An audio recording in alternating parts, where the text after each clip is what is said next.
welcome back to With Styles. Back. Look, man, this is not going to be very long, but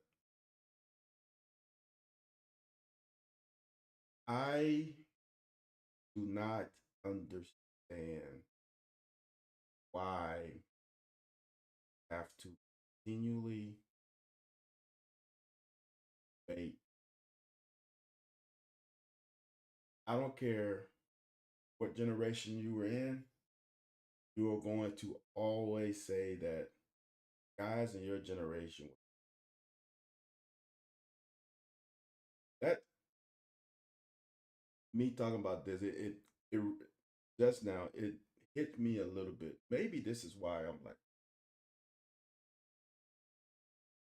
my dad is that dude to me.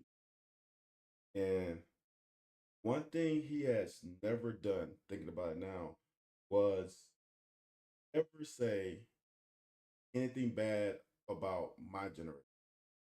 Now there are jokes here and there, but there's no degrading my generation. Even though his generation, he had to do way more than I had to do. He had to wake up in the morning and do his. He was raised on a farmish kind of deal. He had to do his duties before school. Then in high school, he actually drove the bus for a year for reasons. So I never had to do any of that. I had to concentrate on was school and then sports. No job. We didn't do any chores around the house, to be honest with you. All I had to do was make great grades, not good grades, make great grades, and worry about getting myself ready for the next practice, game, etc. All this talk recently with Dion and Asante Samuels and Braun, Stephen A, to me, really a waste. If we can't, if we can't appreciate our stars in the moment, you are missing out on enjoying your sport. Is LeBron better than Michael? Is LeBron the best player in this generation? How can you deny it?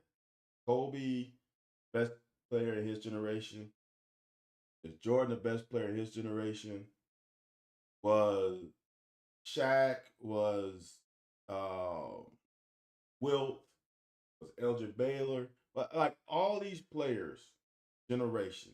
Was Darrell Reeves better than Dion? Was Daryl Green better than Darrell Reeves? Was Champ Bailey better? Like, appreciate the players while they're playing. All this stuff about they're better is hard to do because the times are different. Football is different now than it was when you had Hayes playing defensive back, which is different than when you had Dion playing defensive back.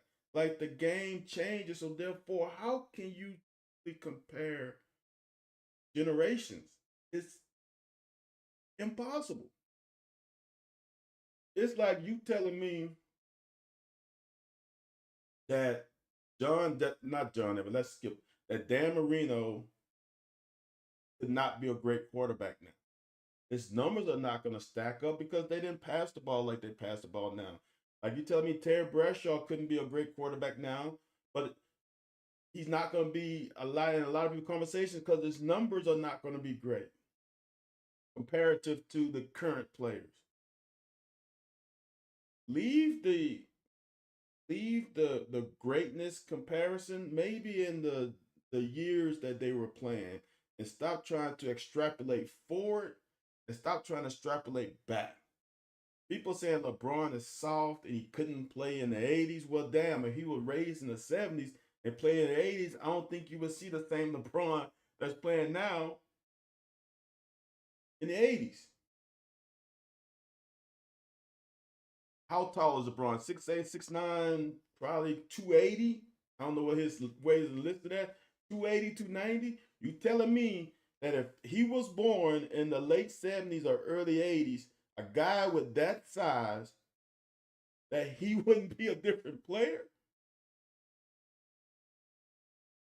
All of this BS, man, and it was cool to a point because you can go to your barbershop and watch TV, and then you be like, "Oh, I disagree." But now it's getting a little personal. It's crossing the it's crossing the line now. And for what? So end it with this. For all of y'all older people that call these players soft, now some of y'all now are showing y'all softness by reacting to some of what these young guys. So look in the mirror and check yourself, because I've just realized now that I'm kind of the old. So some of you old guys realize all these young guys soft, but y'all can't handle some of the rhetoric that they throw back at y'all. Now y'all get all